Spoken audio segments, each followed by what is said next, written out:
You're thinking about moving to the Emerald Coast area, but maybe you've got a family with you, maybe you're single, and you're trying to figure out where is going to be the best, social life for your situation. Well, in this video, we're going to talk about exactly that. Let's get into it.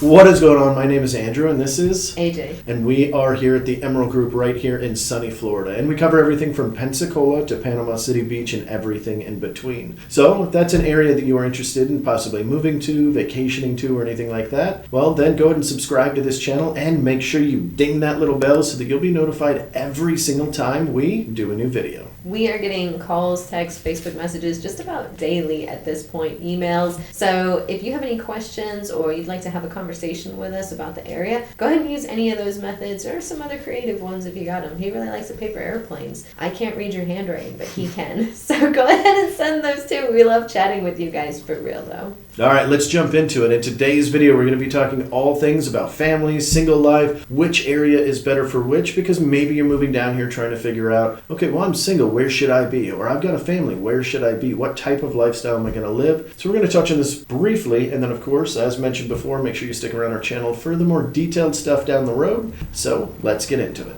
So whenever we were trying to come up with how to determine what areas would be best for families versus single folks, some of the criteria that we thought of were, pace. Is it like, is there a lot going on, or is it kind of slower moving? Mm-hmm. What kind of nightlife is there? How close or far is childcare, jobs, places to do things, places to eat? All these things of that kind of nature is what went into our thought process to narrow these areas down for you guys. So let's talk about, you want to start with families? Where do the families go? Sure. So I'd say on the top of our list, for specifically families, we looked at Navarre and Niceville. They're just kind of a little bit slower moving. There's still stuff there, but it's just really seems to be geared towards families.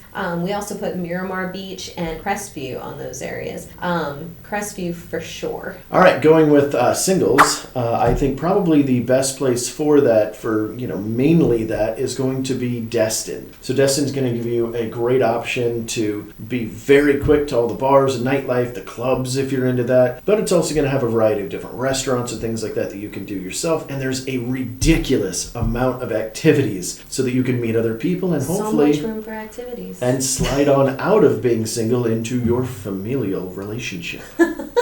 Familial. But there are some that are actually good for both singles and families. And AJ, take it away. So on this list, we put Fort Walton Beach because there are definitely some areas that are more geared towards families, mm-hmm. and then some areas that are just really, really good for single folks. Because, singles and families tend to be looking for different types of things. If you have a family, you're probably looking more so for activities for your children to be able to do. Nice suburban neighborhood, that kind of thing, which you do have options for. Right. And if you're single, you're probably looking more for where can I get out and meet people so that I get out of this status.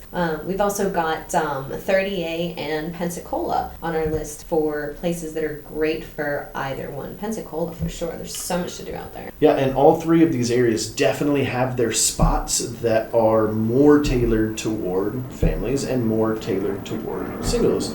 Just like you were mentioning in Fort Walton, you have that area kind of in the north, and then in the south side by downtown where a lot of singles might want to be because of all the great things to do over there. Then that's definitely an option. Of course, you've got Okaloosa Island, which can be both. And then in 38, the exact same thing. Each beach has a different personality that is kind of tailored, but still good for both. And Pensacola, well, that's a big enough area that in general, we would need to break that down by sub-area just to kind of give you an idea of which one that would be tailored toward. And plus, consider, because this is a tourist area, a lot of these areas, some of them are going to lean more towards short-term rentals as opposed to having a bunch of locals there. So you're probably looking more towards living around a bunch of locals if you want to live here with your family, as opposed to if you're a single person, you probably don't mind being next to a bunch of rentals and getting to meet new people all the time and, having a great time, not having, that desire to have children growing up with friends that they can, hang out with all the time and not be the new kid all the time or, whatever. That just happens to be the case. Yeah. If you're still with us, go ahead and comment down below with whether you're trying to move to the area as a family or or a single unit. Don't forget to hit the subscribe button, comment down below, and I guess we'll see you next time. See ya. Bye, y'all.